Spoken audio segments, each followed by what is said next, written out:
everybody. Good morning. We didn't prepare any such event to any visitor ever in our 3 years. And it's really an honor and a pleasure to have you here, Avshalom, a dear friend, a wonderful person, and one of the founders and one of the soul scientists, Zamar Neshama,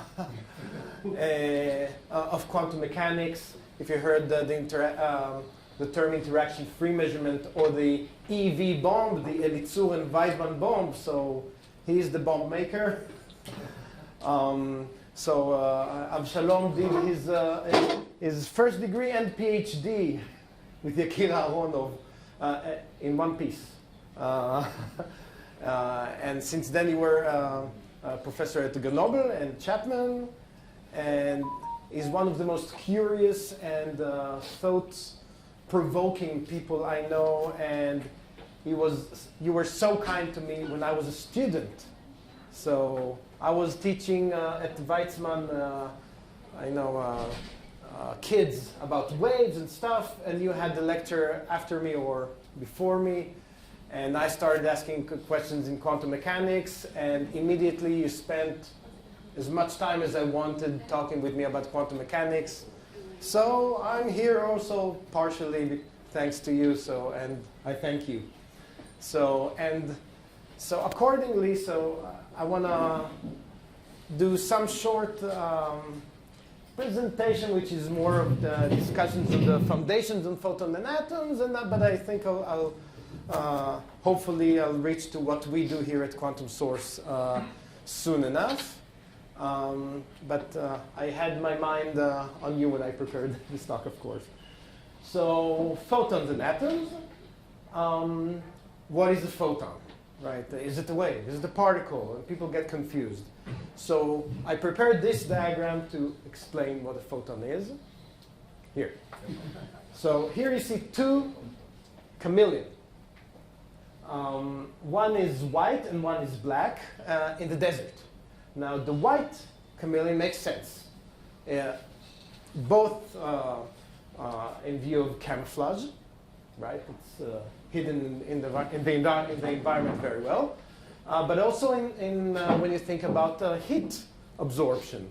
So I remember as a kid going at the swimming pool on a hot day and trying to avoid the black tiles, because the black tiles get hotter faster than the white ones because they absorb the sun.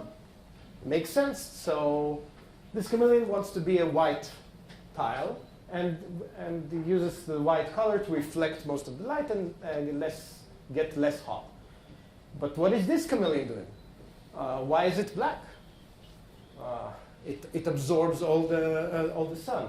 What's even more interesting is that it's the same lizard. So it always tries to point its white side to the sun and black part to the shadow. So we understand why the white is white, but why the black is black. And to think about it, we need to remember that the basic laws of physics are reversible.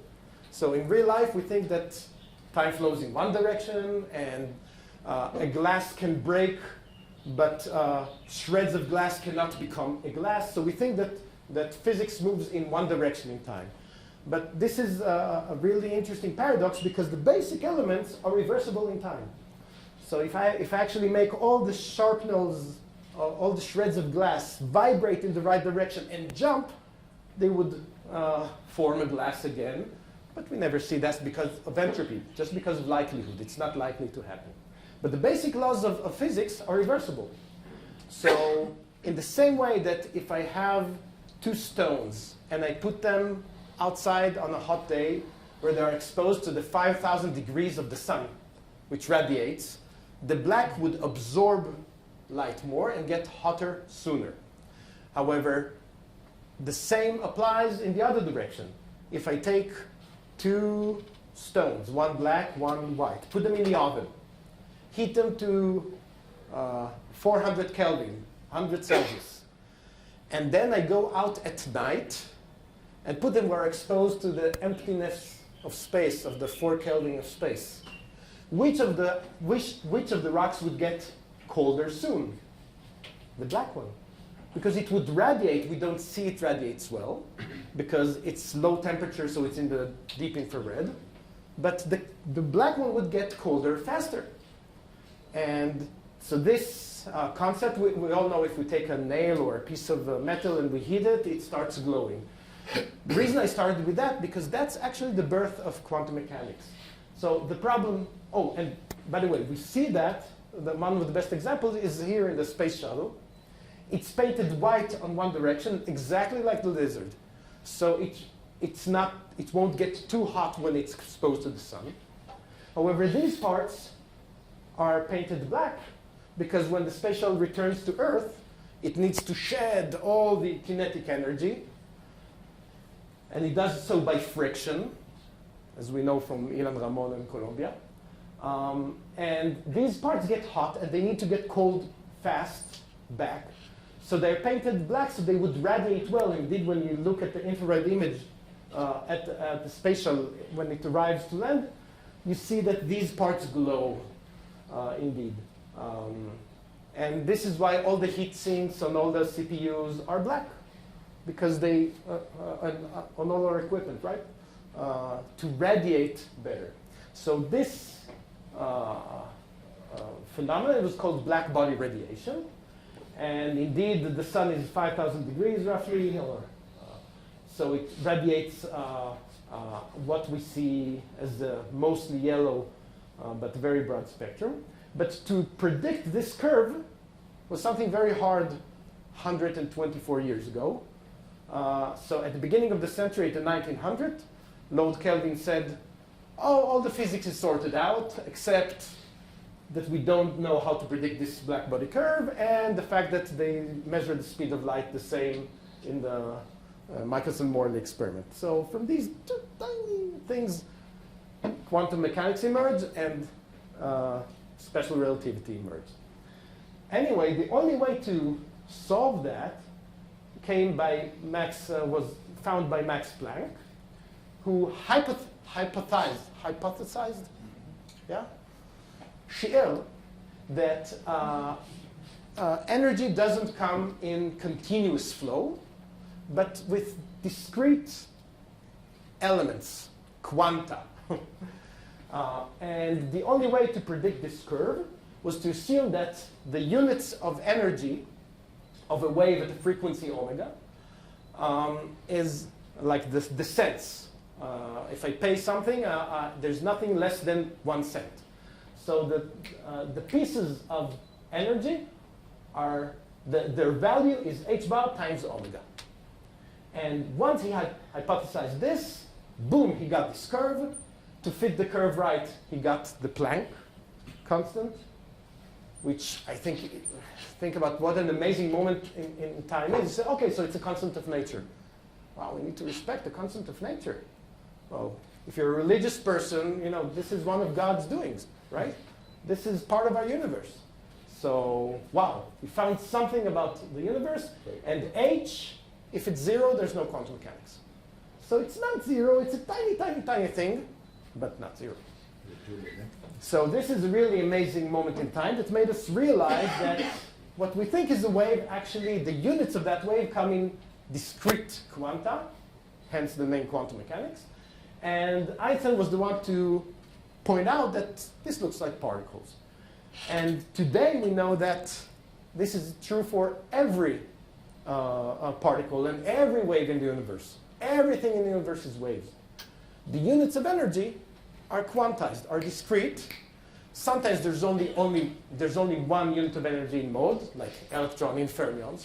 Sometimes there are many, but they're always. So there's no wave-particle duality in that sense.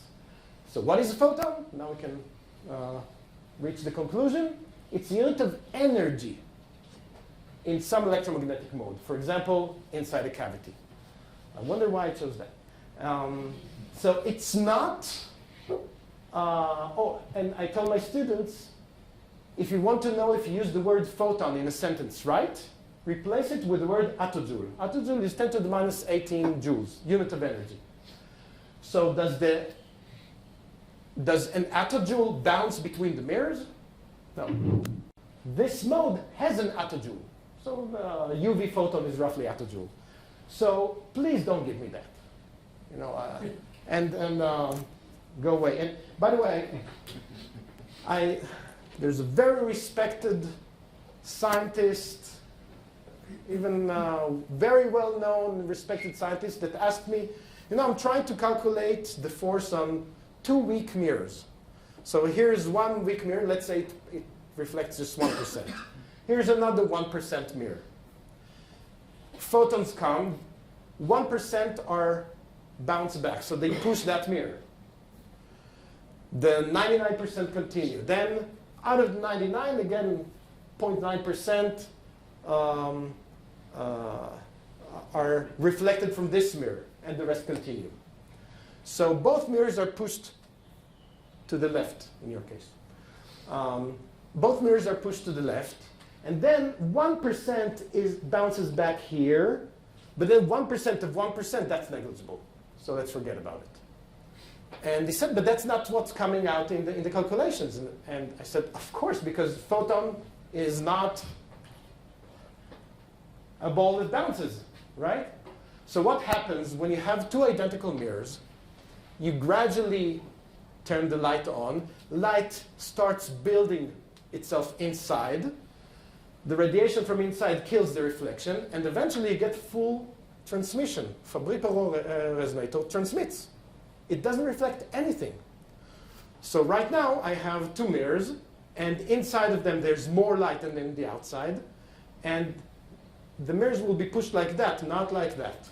Why pushed like that? Not because photons hit them because like a balloon, because like particles of molecules of air in a balloon.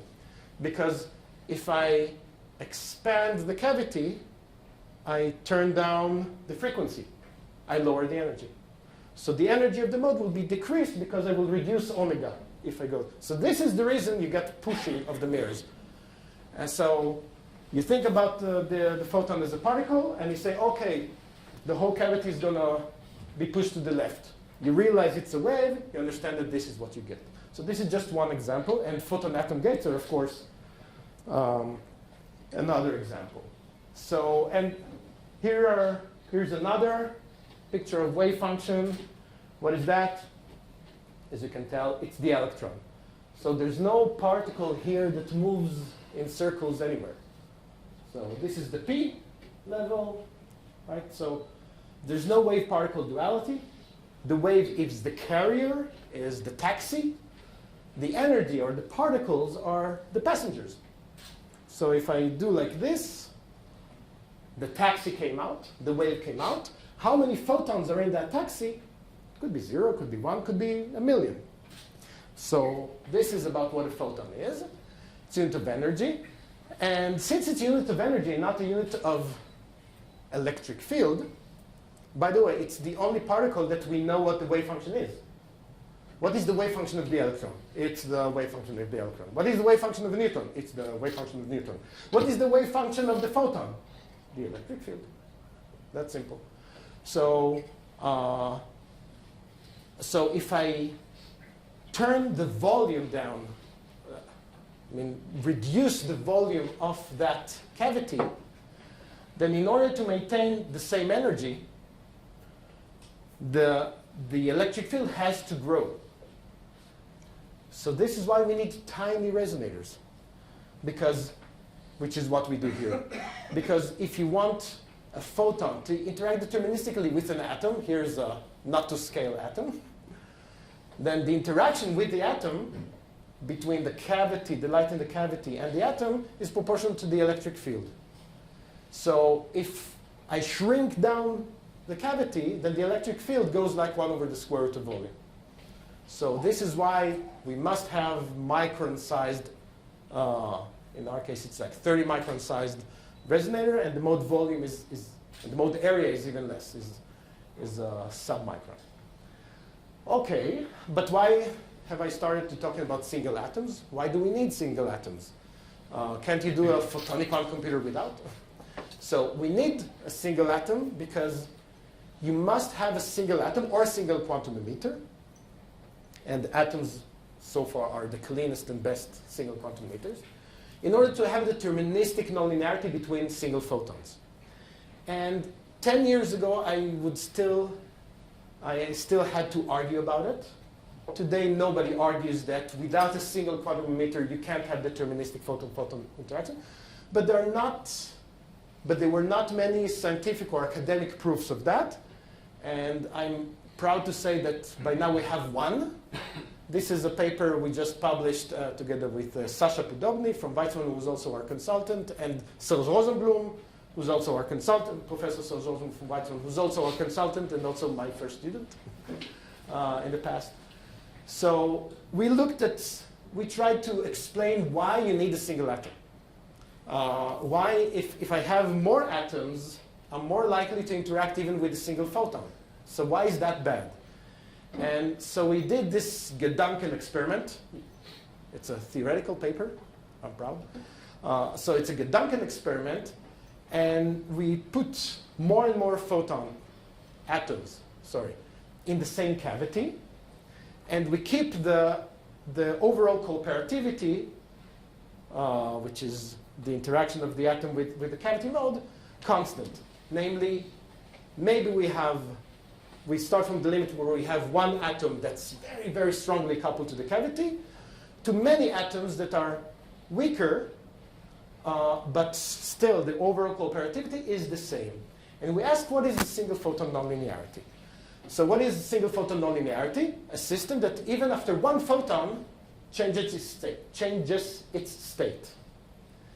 And we realize that we showed that the more atoms you have, the slower and the weaker is the effect of the system, which makes sense, but why?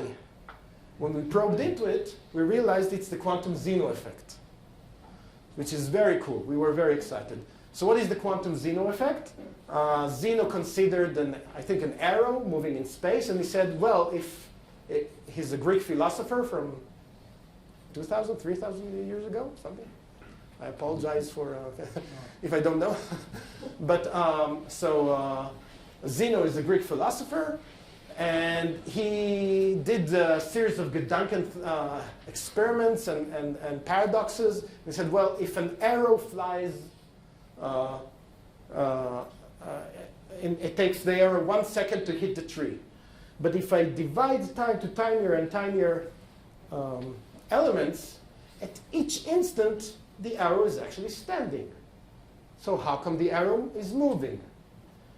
Today, it might sound trivial. I can take something finite and divide it to infinite amounts of very, very tiny things.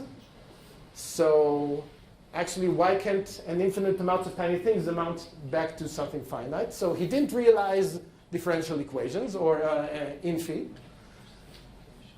Partially because he was 800 years, I think, before the invention of infinitesimal calculus. So that may has to do with that. But surprisingly, in quantum mechanics, you have the quantum Zeno effect. If a system starts evolving and changing, and you ask, did you change? And the answer is no, then you reset the clock, and now it starts evolving again. It's like it never happened. So it's like, I think about it, like, think about a tired father, and the little kid says, did you fall asleep already? No. Did you fall asleep already? No. Will you ever fall asleep? Never. So if you probe a system fast enough, you can freeze it. Sounds funny, but in quantum mechanics it's true. Of course, it's a little more subtle than that. It needs the evolution time to be non-exponential, blah, blah, blah, but it can happen. And in this case, of, for example, Rabi oscillations or something that gradually changes, if you, the more the atoms there are, the more likely I am to get the answer no if I ask, did you change because of one photon? No, we're many atoms, so most likely not. And that slows and freezes the single photon nonlinearity. So that's, I thought it would, no, it's a soul, again, ma'amar neshama, again. So yes, we need single atoms. So nobody argues, but this is interesting about the claim that you need a single atom for single photon nonlinearity. But here's one of the explanations why. But why do we need deterministic single photon interactions, deterministic photonic gates? Because if you don't have deterministic photonic gates, and everybody here knows that, then you end up like this, right? So this is Psi company, arguably. What? $2 billion. Yeah, she just raised $2 billion. This tiny company is setting up a tiny quantum computer. We all wish them luck. I myself, Terry Rudolph, he's one of the founders. We all wish them good luck. So this will be the really fault-tolerant, full-scale quantum computer in the world. But this is how it's going to look. Why? Because they rely on probabilistic fusion gates, etc., methods to get the photonic clusters they need for the photonic quantum computation. Why? Because they don't use single atoms. Why? Because it's hard. We know that. So this is what we're doing here. So indeed, our resonators are 30 microns in diameter and sub-micron in cross-section. This is an example of one of our earlier chips. And it gives us a toolkit of mostly 3 photon-atom gates. One of them is, for example, single-photon extraction. We demonstrated it at Weizmann in 2016. Is a good source of single photons. It's only single atom. So if you manage to emit a photon from it, it's only one. You get it for free. Of course, it's hard, single atoms. Nothing is for free, but it's a single photon, and we demonstrated very high purity photons from that here. The other is the controlled ZEC phase gate, demonstrated by Gerhard Rempe in Max Planck in 2014. And the third one is the swap gate, again demonstrated at Weizmann here. These are very similar. I would love to discuss it with you later. So with these 3 toolboxes, we can generate clusters efficiently and deterministically, and this is what we work on. This is, you just saw the experimental system. It's 1 inch by 1 inch by a few inches, and we trap, so there's a cold magneto-optical trap, and we throw cold atoms upwards to be trapped on the chip above. And if you want to know exactly what we do, we just published our architecture or our design for the construction of clusters. It was just accepted to PRX Quantum a few months ago, or a few weeks ago. So the idea is that we have this W-level system of an atom. It may look complicated, but that's actually the natural system you get at the rubidium-87 atom. And we use some control fields to eliminate or keep this central excited state. And then we have atomic and photonic qubit. The atomic qubit is these 2 ground states, here or here. The photonic qubit can be of 2 sorts. One is 2 different directions, which are translated to 2 different polarizations here because of the properties of the cavity, or 2 different waveguides. This waveguide that talks with the cavity, or this waveguide that doesn't. And we show how you can indeed do the swap and CZ gate and single photon generation with them. And by combining these W-type systems, we create first a dual CZ gate, which is a symmetrized version of the CZ gate. Here again, there is something cute. In the CZ gate, the atom may be interacting with the cavity or may not interact with the cavity. And in our parameters, when the atom is not interacting with the cavity, the photon loss is higher because the atom is still better than the cavity. So if the photon can hide in the atom, it avoids some loss. So the CZ gate is imbalanced. We have higher loss when the cavity is empty, when the atom is in one state. But in this clever scheme, every atom, if it's here, it would do CZ with this pair, with this qubit, or if in this state, it would do CZ with this. So in some sense, the cavity is never empty. I don't know if it's... so you get the average, even though you can ask yourself, is the atom here or here? Here it's 2%, here it's 1.5%, here it's 3.5%. No, but regardless of the state, you always get 2.5% on average. This is something cute. And this is how you can use 3 atoms to shoot photons, do dual CZ with 3 other atoms, and then you swap out the state of the 3 atoms, and you get a 6th ring, which is very useful. And even more importantly, this is how you can combine such clusters deterministically, not with fusion gates, but deterministically to larger and larger clusters.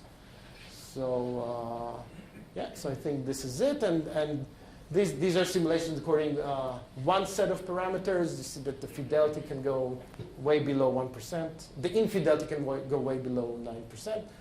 0.2% infidelity.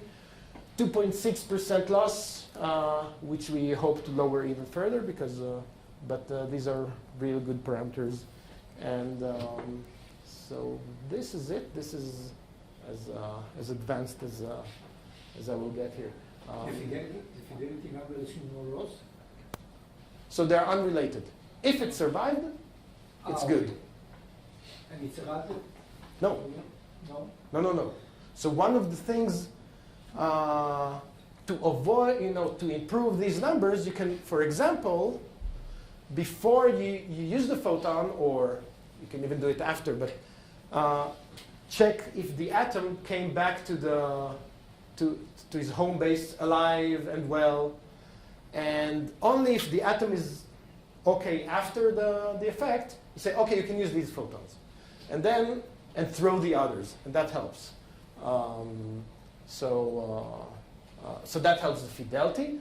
For a loss, you need some level of heralding, like switching, like waiting at a point where you aggregated, you acquired too much loss, and so this is one of the workaround, and have some level of mitigation, of heralding, and say, okay, out of these 10 sources, pick those 5. So the conventional approach of psi-quantum has insane amount of heralding. We may allow ourselves one set of heralding just to push the numbers a little bit higher. So this is, okay, so this is it. And the stage is yours, Avshalom. Thank you for the privilege and pleasure to be in this wonderful place and sharing with you our enthusiasm for quantum mechanics. Quantum mechanics is something very unique because it is a kind of philosophy. You ask the most basic questions about reality, what is matter, energy, space, time, but there is something very unique about this philosophy. Eventually, it leads to huge exits and a lot of technology and doing something for this miserable thing, classical non-quantum thing called humanity. So it is really a pleasure to be here and share with you what I think to be the next revolution in quantum mechanics, which is almost as revolutionary as quantum mechanics itself.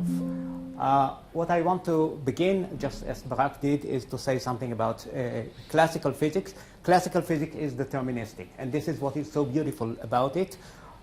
This is the simplest example. When people learn, Barak said no politics, so there will be no politics, but when people learn something about physics, the first question that they ask is, how can I kill my fellow human being? So here it is.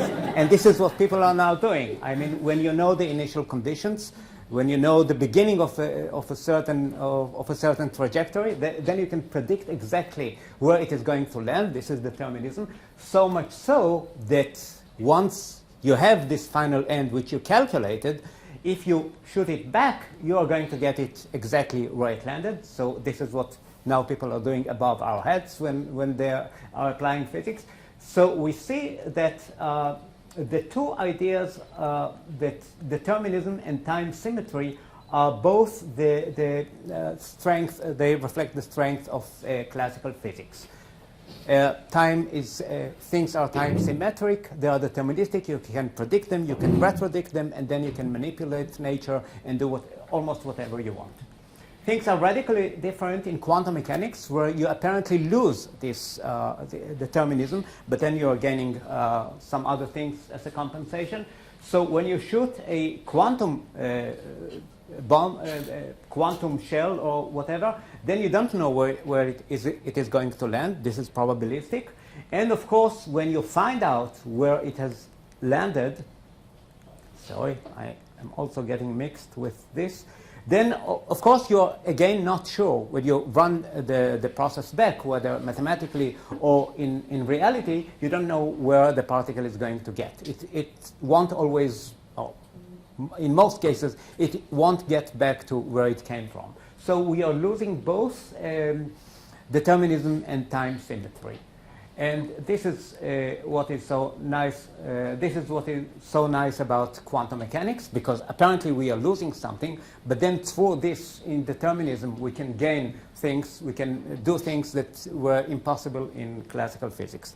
Now I want to show you the next stage in this development, and this is what we owe to our mentor Yakir Aharonov, and this is the two-state vector formalism of quantum mechanics, which goes even further and says the following.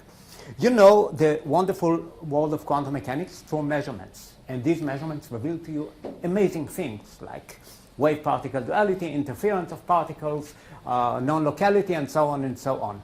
But this you do through measurement, and that's amazing. What happens between measurements? Is there a sub-quantum world where things are even more crazy? And the answer is a resounding yes. So to this man who is now celebrating his 93rd birthday, and is still very active and keep giving us hard time with his new ideas, which we never have time to fulfill all of them. The idea was the following. Do the experiment. You don't know where the particle is going to end, right? Now wait for it. See where it has ended, which is you could not predict. But now that you have the beginning and an end, compute the whole process twice with the two-state vectors, and you're going to get a very interesting, much more interesting physics than quantum mechanics has revealed to you so far. Why do we want to do that? Here are the gains. First of all, you can outsmart the uncertainty principle. That's great. If you measure the position of a particle and then its momentum, or measure its momentum and then its position, and then you compute them together, then in the intermediate time, you know something that apparently you could not know. You can know precisely the position and momentum of a particle. Say if you measured two spins or two polarizations, which are in uncertainty relations. So you measured one, you measured one spin x and z, say one in the morning, one at evening. But then it turns out that at noon, you were certain about the two values which are non-commuting. Apparently, you are violating quantum mechanics. You are violating the uncertainty principle. But here is something interesting. All the models of quantum mechanics, think about it, we know them never in real time. You know that the particle can go through two slits, but never in real time. You have to wait until it interferes, and then you say, it must have gone through both of them. But if you measure at real time, you won't see that. The same with non-locality. You can make an EPR experiment. You will never see Bob saying, now Alice has made a measurement, and then now I see the collapse. Never. They have to meet, and then they will conclude backwards that something very interesting was going on, say, at noon. So the same thing goes here. You can outsmart the uncertainty principle in retrospect, and I'll show you that it's still a great achievement. Now, we were talking about non-locality. Here I'm taking you to the questions of space-time and relativity and so on. How come that Alice and Bob very far away, one makes a measurement, and immediately at zero time you have an effect at the other side? If you accept that time can go backwards in quantum mechanics, that is, that when you make two measurements, one in the morning, one at the evening, then at noon the state is affected by both of them, something which is unheard of in classical physics. But here you know that what happened is that in the past, in the morning, you had, this is space-time, so this is t.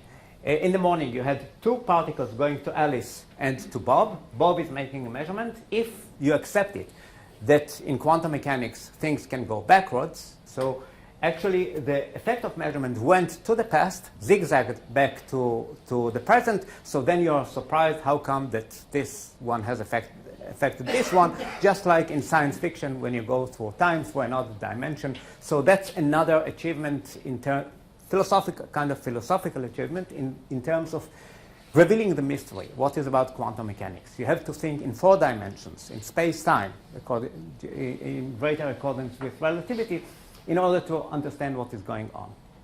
And the third thing, and this is what I want to show you, we have a new physics going on here.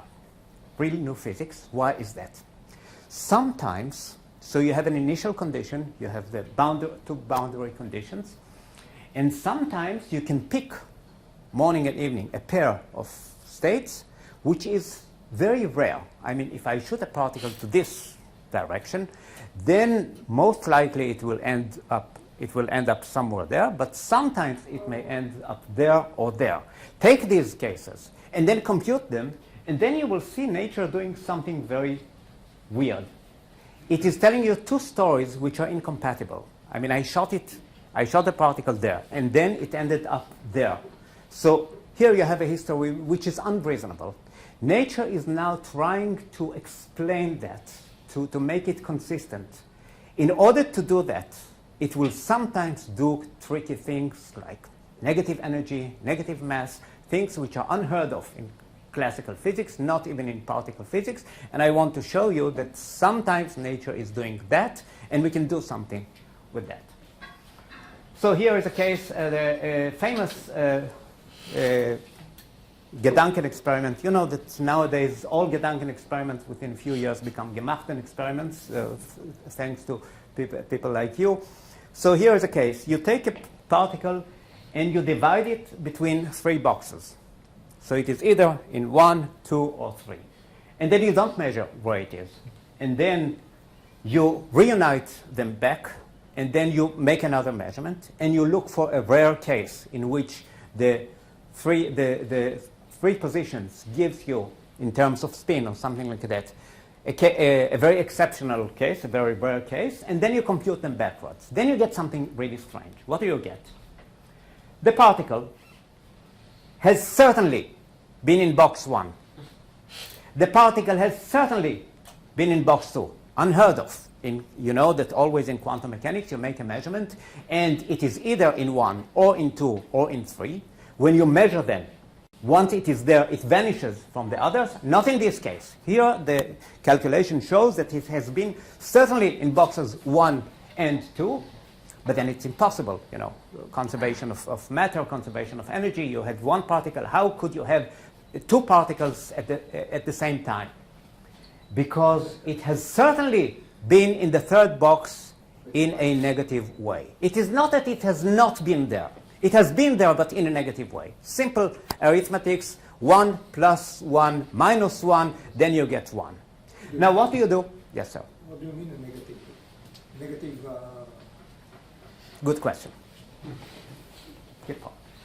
What do you do with this? And this is, you can see the algebra. And this is something simple. You make the two state vectors, and here you get what you get in the 3rd one. What do you do with this minus? Say, if this is an electron, you can't assign it to its charge. It remains negative. What do you do with this minus sign? To what do you assign it? Say the Aharonov, and this is something similar to what Dirac did many, many years ago, this shy, British, bizarre guy who got a very strange solution to the equation of the electron, and then he got an electron with a plus sign. And all people, Bohr said, look, young man, don't destroy yourself, never publish this, it is ridiculous, an electron can't have a plus sign. And the guy said, yes, yes, and published it. And then 5 years later, Anderson has discovered the positron. So this is what Yakir has done. He said, what am I going to do with this minus sign? I'm going to trust the mathematics, just as Dirac trusted the mathematics. And then reality follows. As we say in Hebrew, in the Gemara, Tzadik gozer v'akadosh baruch hu mekayem. When a righteous person says something, then he above says that I have to do that. So Yakir said, I have to assign it, to your question, to the mass. There is no negative mass, but this is what you have to do. Trust the mathematics. And this is what you get.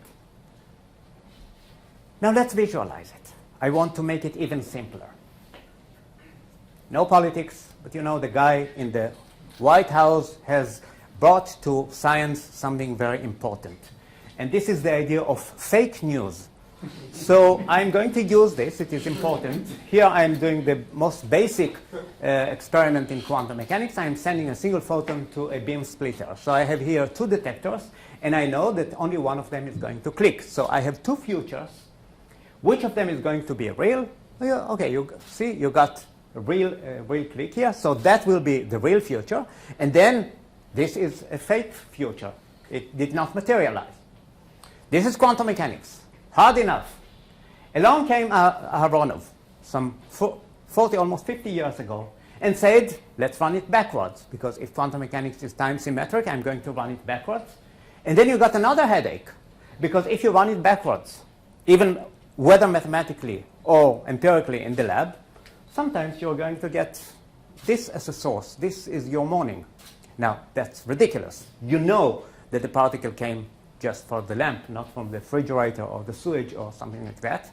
But this is what calculation gives you. So we have another problem. We have a fake past. And then we can ask Aharonov, as if quantum mechanics was not strange enough, why do you want to give us this ridiculous thing? It doesn't lead us anywhere. And here's the answer. Give me a history in which you have a weak future and a weak past. So the weak future is in blue, the weak past is in red. What do you get? We have a song in Hebrew, Hakachol v'asagol itgalgilulu. Do you remember this children's song? So you get something purple. Right. So you're going to get a real particle. So here's what I'm saying. Give me a system in which you do have these surplus part of the history, whether fake future, fake past, which are ridiculous. But if there is a case in which they overlap, a real particle is going to emerge. And here is how. This is my friend Lev Khaykovich, and he devised this kind of nested interferometer, or as I like to call it, baby interferometer.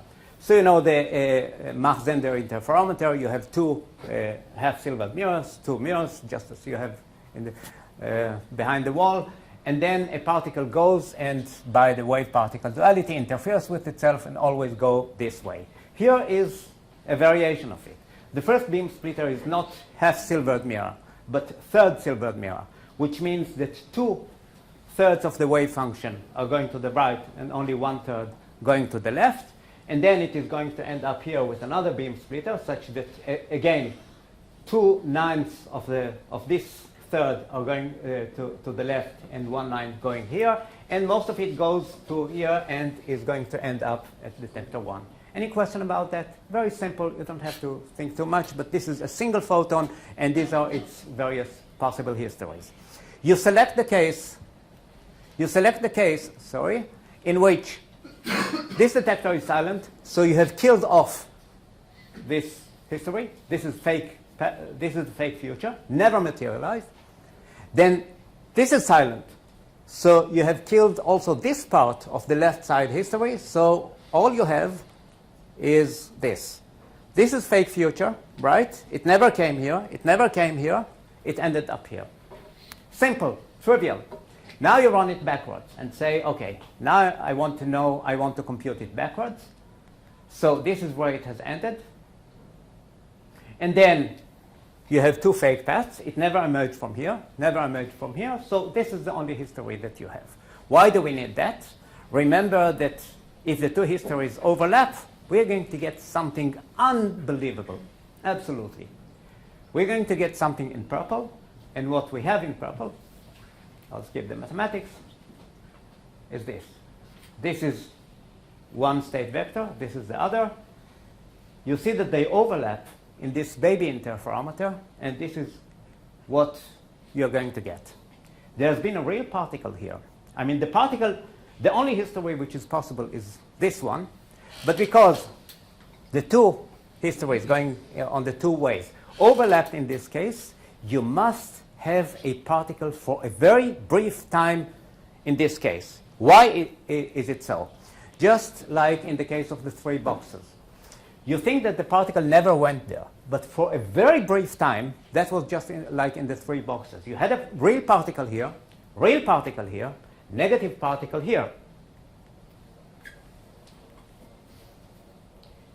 So they are not annihilated, because we are not talking about particle and antiparticle, but something even more profound.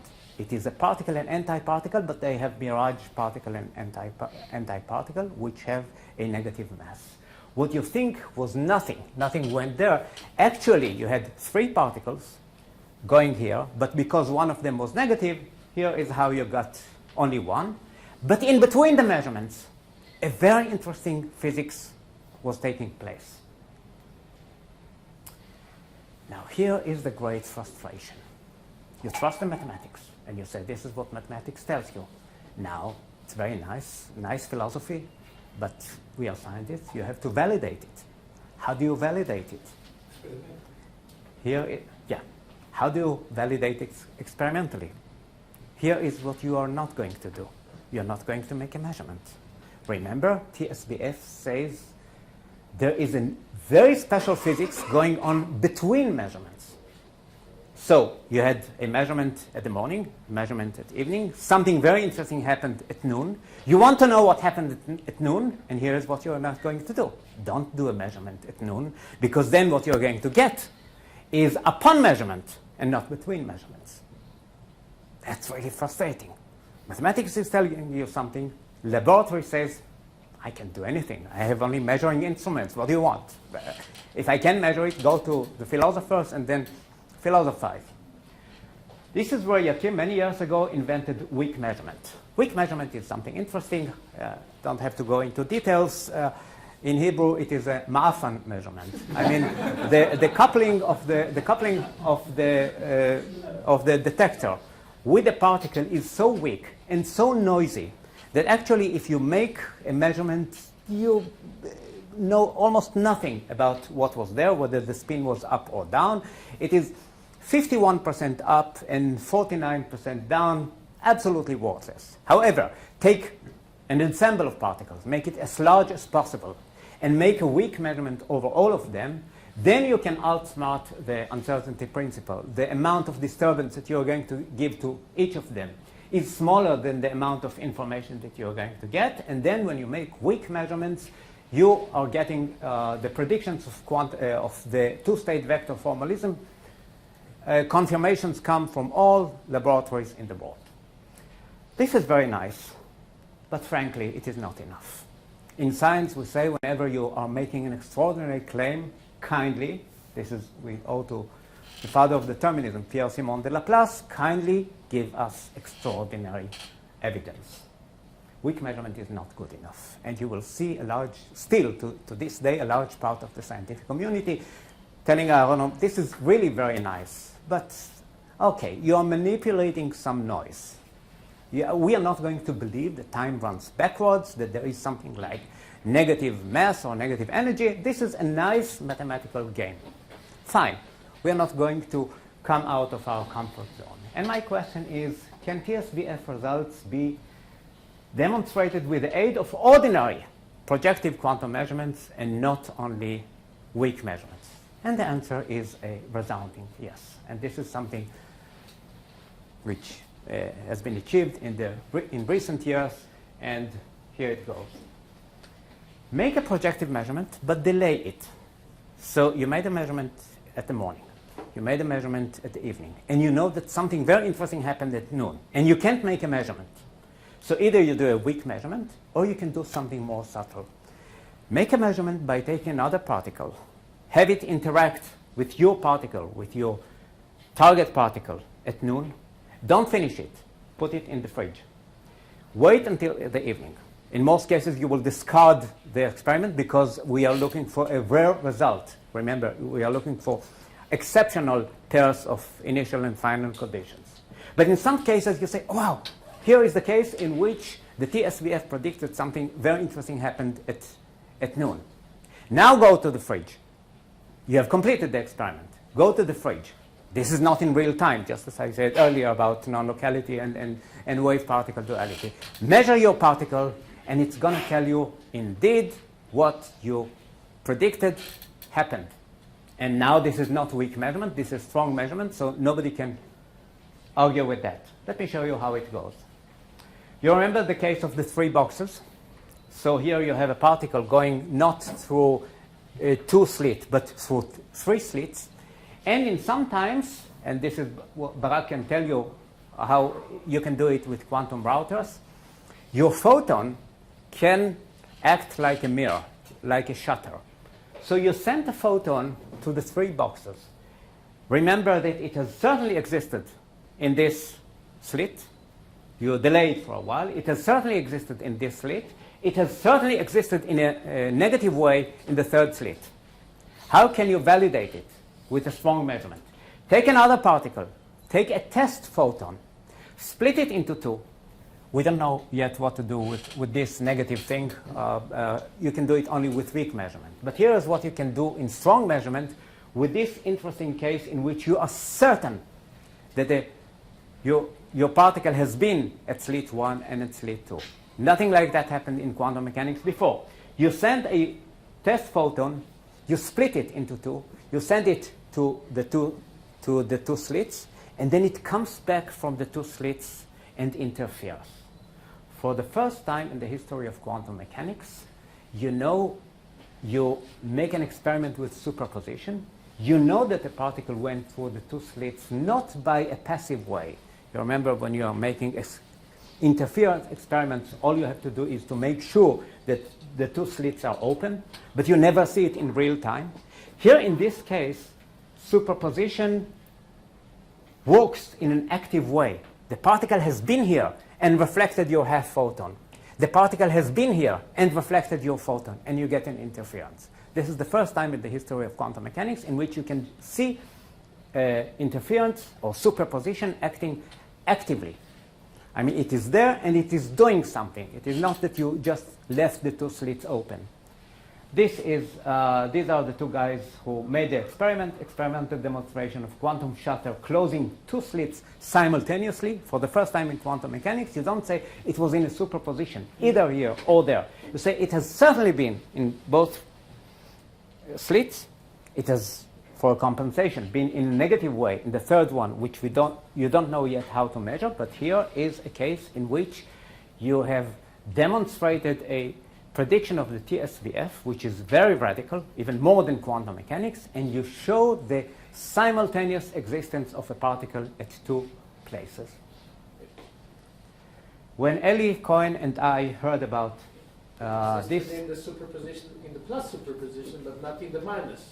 You didn't do anything with this one. Yeah, it existed here and here. So your test photon came back and said, this was closed, there was a shutter. Here was a shutter, 1 shutter, but it has been... Does the shutter remember? The shutter will remember. Yeah, it will be entangled with your photon. So it has been active there. You had an interaction. So it can't interfere back. Sure, both of them. Yeah. So your shutter, you subject it to interference. You subject your photon to interference, and you see that they are entangled. They would not be entangled if your test photon, did not meet the target photon in both places. There has been a shutter in both places, although it is only 1 particle. When Eli and I heard it some 7 years ago, we said, wow, why not apply this method to this case of the baby interferometer? Can we prove that indeed there has been a particle here? I mean, it never went there. It never came back from there. You see, E is empty, S is empty. But within the baby interferometer, for a brief time, out of nothing, there was a surplus particle. Can we do that with the same technique of the shutter experiment? And here it is what you want to do. You want to take another particle, split it into not only 2, but a few parts. Now split it not only in space, but also in time. You can do that by delaying the parts of the wave function, such that one goes at T1, at T2, at T3. collect them back, and see whether it gives you this interesting story. So this is what we propose, and we say the following. Take a test photon. This is your target photon. So take a test particle. Split it, say, into 4.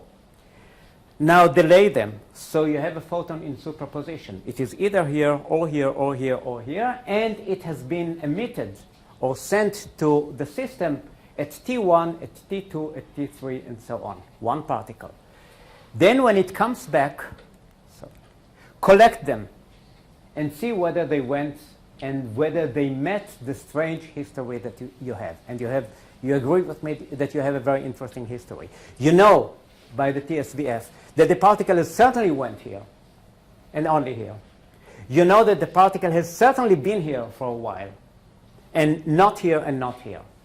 Can you do that with your test photon? So here is what you want to do. Sorry. Why? Yeah. You place a mirror here. I'll show you immediately why. And then what you see, by calculating the sum of all the parts of the test particle that comes here, that part of the photon has certainly met the particle on the left side, the target particle. Other part of the photon found this completely empty, was reflected back, and this path was completely empty. There was no particle there. And the last part of the test photon tested this path and was reflected not by the mirror, but by the particle. So it has been reflected by the particle here. It has been reflected by the particle here. It has found no particle absolutely here. So your photon never went there, never came back there, but for a very brief time it was here. This is what you achieve by strong measurement, projective measurement. It is just more delicate. You make something at noon, you don't finish it, you wait for the evening to see whether you got your rare case, your final condition, and then when you conclude that this is the case in which at noon something very strange has happened, you go to your test particle and you test it, and you see that this is the kind of interference that it is going to get. Lest it sounds that I don't appreciate very much weak measurement, let me show you that it is not the case. You can make another experiment in which you weakly measure this mirror and you make it movable. And weak measurement tells you that this mirror has been pushed inside. It has been pulled rather than pushed. So even this part of this crazy scenario can be shown with weak measurement. You had a negative particle going on here out of the nothing. But with strong measurement, actually you're showing that something very strange, which for physics is unheard of, a kind of negative mass which imparts negative momentum and so on, has existed. Together with these two guys, I always thought that he's 12, but he says that he has 2 children, so he is now a professor in Osaka, or where? In Kyoto.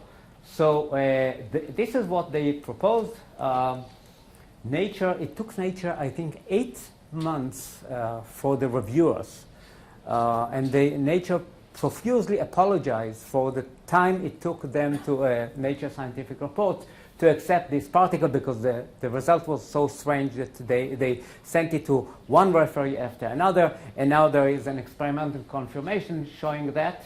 Don't expect me to tell you exactly the details, but this is what they show. That the particle has gone through an interferometer. The only history that you can reconstruct is that it took one side, never took the other. But this never philosophically means that it has been there, it has unbeen there in a kind of a negative way. And this kind of baby interferometer, which Weidmann has invented, for a brief time splits this nothing into a particle and a negative particle. That's something new. Let's generalize it, and I'm going to go wild before I conclude. Barak mentioned the interaction-free measurement. So this is another thing which is very interesting in quantum mechanics. Why is quantum mechanics strange? Quantum mechanics is strange because It is non-local because there is a duality of wave and particle. A particle can be in a superposition of places, give rise to diffraction, interference, so it is a wave, but then once you measure it, it's again a particle. That's really strange. But here is another strange thing about quantum mechanics. In Hebrew we say, Im lasafta hayu galgalim היא הייתה נוסעת. In English it goes, if beggars were horses, if wishes were horses, beggars would ride. So this is what we call in philosophy a counterfactual. If something happened, then that would be the result. In classical physics, it has no consequence and nobody is interested about it, in it. In quantum physics, it says, has the photon gone through the right path, you will have an explosion. You did not have an explosion, and you have a bomb there. So if you got interference being disturbed, you know that there is a bomb here, and actually you know that the bomb can explode. So here is a case in which something could have happened, never happened, but just because it could have happened, you get a physical result. The photon went here and not here. I assume that everybody knows what is interaction-free measurement and the bomb testing experiment, because the kids here, I think that they don't know. So this is something that Weidman and I did many years ago. I think that we can explain it now by saying that, and I'm generalizing here, Yakir not completely agrees with me. Eli will tell you whether he agrees with me. I think that you can generalize. How come that a photon that never went and hit the bomb actually tells you that there is a bomb there? And the bomb can explode, because in the sharper version of the Elitzur-Weidman bomb testing experiments, we are not only measuring the presence of the bomb, but whether the bomb is good or not. This is what was the funny about it. I argue that actually you had such a mirage particle, a pair of particles, both positive and negative, which imparted positive momentum to the bomb and then negative. So the bomb actually did not explode. But due to this interaction, you got this result of the photon going here.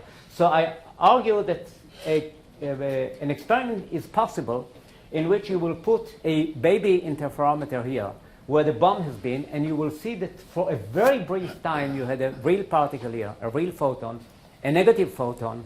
So they went here as nothing. For a very brief time were split and then came into nothingness again. Here is another experiment, which still a Gedanken experiment. You mentioned how Greek philosophical ideas turn into technology. So this is our version of the quantum liar experiment. There was a guy from Crete, Epimenides, he's mentioned in the New Testament, who said all Cretans are liars. So this is, of course, a paradox because he was of Crete, so he couldn't be either liar or telling the truth. Here's an experiment.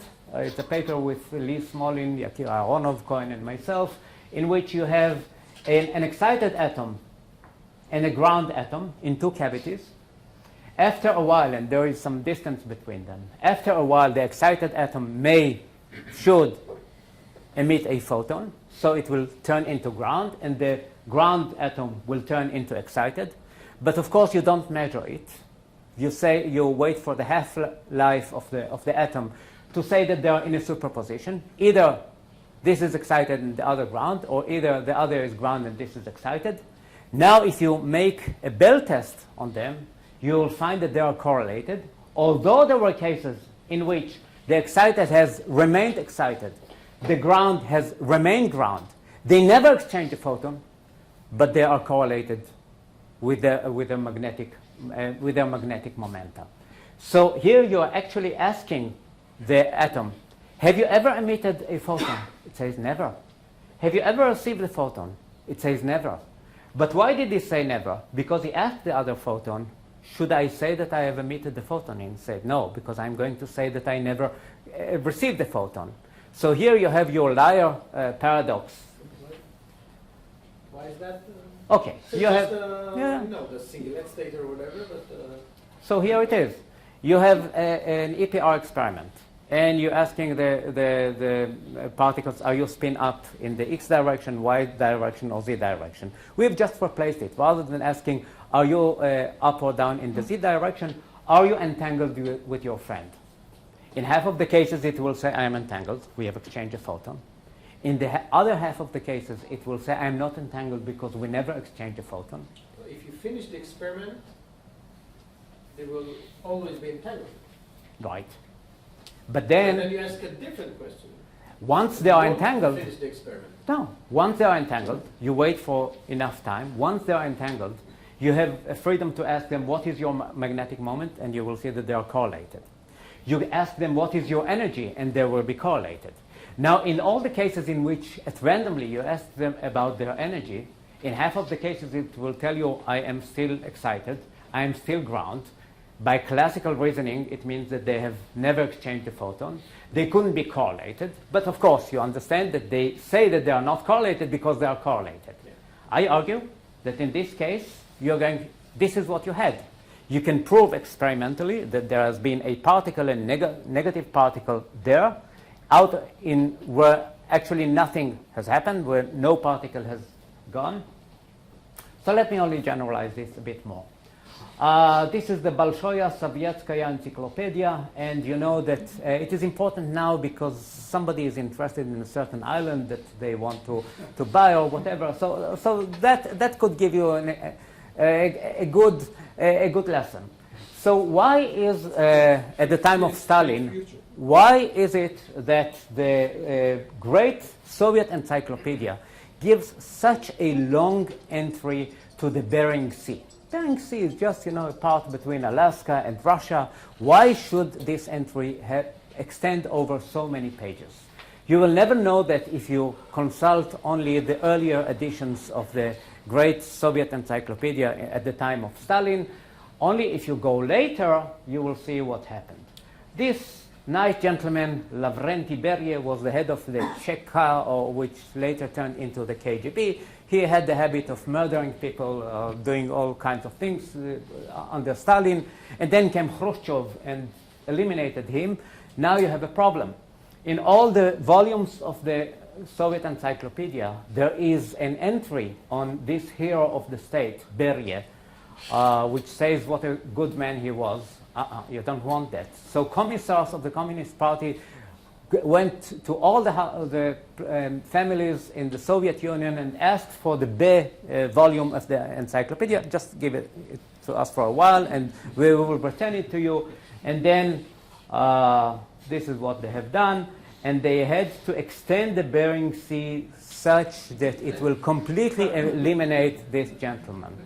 It turns out that this is what quantum mechanics is doing.